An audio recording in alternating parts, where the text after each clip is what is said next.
Good afternoon everyone, this is Mel Stevens here and welcome back to my YouTube channel. I'm sorry it's been such a long time between drinks, but as you may or may not have known, I have recently been on a cruise from Melbourne, Victoria, Australia to New Zealand. And that is the topic of today's vlog. How did I manage going on my cruise, and just some general tips for how what to look out for if you are blind or vision impaired and going on a cruise yourself. So I'm going to jump right into it. So we went on the Golden Princess, which is one of the Princess Cruises ships. We is my mother, my father, and my aunt, and myself. None of which, except for my aunt, have vision, okay? So my mum, my dad, and myself are all virtually completely blind. So that in itself shocked a few people on the cruise, especially staff. Some staff were really great and some just weren't sure how to handle it. One day in particular, Mum and Dad and I went down to the front desk, to the front information desk on the cruise, which FYI isn't really in the front of the cruise at all, the front of the ship at all. And we were heading back to the lifts after we'd been to the front desk and asked the question that we needed to ask and got the answer. And this, I think she was like the manager or something of some department or other, came up to us, and, you know, here we are, all three of us blind, poking around with our canes going, you know, where are we? And this lady's like, oh, where is your leader? We don't have a leader. Oh, who is in charge of it?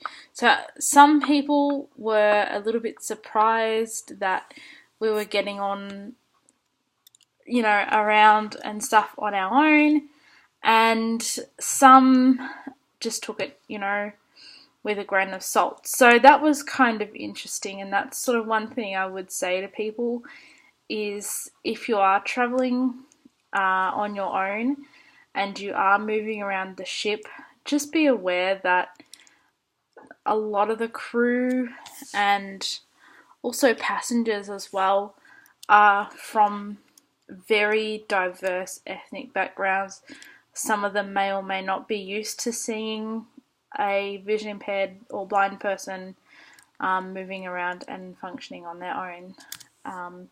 So you might get questions asked of, you know, where is someone to help you, and people sort of expecting that you need that. The other thing I found too was that we never used, or hardly ever used, the lifts on the ship for a few reasons. First and most predominantly, the lifts, as silly as this is going to sound, weren't very accessible for us. So there were 3 lift wells in the ship. There were mid, aft, which is like the rear of the ship, and forward, which is the front of the ship. And the mid lifts were very, very complicated. There were, I think, about 6 or 8 lifts, but they were all in a sort of higgledy-piggledy, not very well arranged, kind of, for want of a better word, order. And the other problem with the lifts was you press the button, especially at the midship lifts, you press the button and you never knew where the lift was going to be. So like which lift was going to turn up.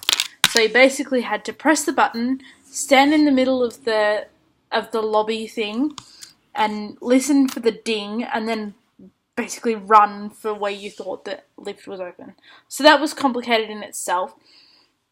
Not to mention the fact that, yes, there was braille and I believe raised print on the inside of the lifts, to press the button, but all of the buttons were touchpads. So you'd be feeling the wall or, the panel for the correct button for what floor you wanted, but you didn't know whether you were pressing the buttons or not because they were all touch. So that too was really annoying. So apart from when we had people assisting us, most evenings after dinner, our waiter would help us get to the lift, and he would actually, wait for the lift to come, and he would help, press the button for us and everything like that. Or when we were with my aunt, we didn't really very often use the lifts. We just took the stairs. So that was probably a good thing, because on a cruise you eat a lot of food. What's something else? Another kind of accessibility thing that I noticed on the cruise was there's a really fantastic onboard intranet, which I don't know what it's like with other cruise lines, but with Princess Cruises, they have what's called they have their online intranet thing, which you sign into on your smartphone and tablet and everything. And I found that a really useful resource, because in that you have access to all the events that are happening that day, and it tells you, when they are and what time, and when and what time are the same thing, where they are and what time, and a little description of the event, and you can put it into your what's called My Cruise Planner, so into your little calendar if you find an event that you like. It also has a messaging service on there, so you can register and send messages to other people who you've got their contact details for. So that is a really great resource, and because it's on your phone, it's basically just a Safari website. So, it's accessible for VoiceOver, it's accessible for Zoom. You can use it basically whatever assistive technology you use. Whatever assistive technology you use on your iPad or your smartphone or what have you. So that was a really great accessibility thing. Another really great thing so far as accessibility is concerned was we did a lot of trivia, and we were able to use my smartphone, my iPhone, to actually answer the trivia questions. And so what I did was we would go to the trivia, and because it was usually Mum and Dad and I, we obviously didn't have the ability to write into the question and answer sheet. So what we used to do was I used to open the notes application on my phone, and I would just type in question 1 and then the answer, question 2, then the answer. And that system was actually accepted by most of the staff who were involved with the trivia. So that was 2 really good points and 2 not so good points about accessibility on our cruise on Golden Princess. I am going to, as well as this video, I am going to do a series of blogs on my Blinky Blogs website, which I'll put a link to in the description, about the cruise. So keep an eye out for that. If you've got any other questions, queries, stuff you want to know about booking your cruise, about accessibility on the cruise, anything like that, let me know. I'm also looking at trying to do a review of the cruise on cruiselines.com.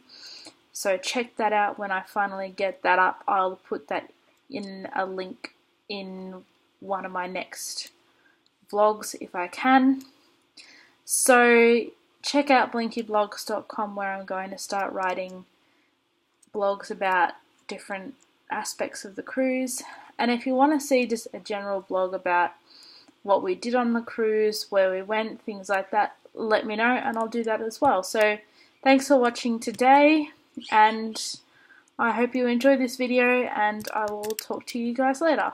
Bye.